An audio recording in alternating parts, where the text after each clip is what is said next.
Florida is a very diverse state. It has had a rich history of relationship with Methodist Christians in the Caribbean and in Latin America, South America. We are a state where in 2020 half of the population, more than half of the population will not be Anglo.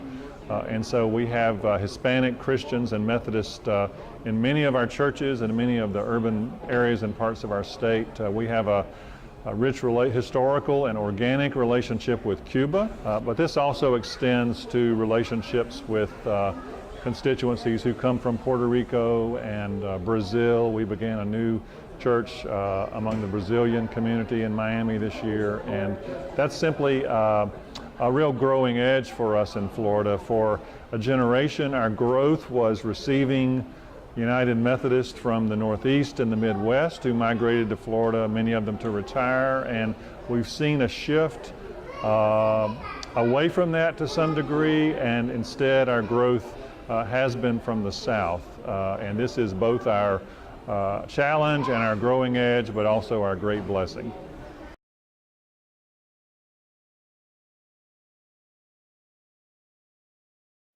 Methodism in the Americas has been a relatively underappreciated work in progress.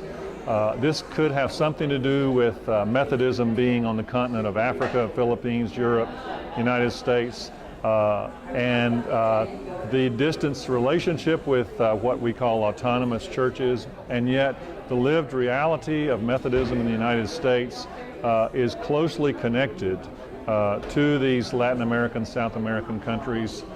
We also have complicated political histories that are part of the United States dynamic that we need to reflect on.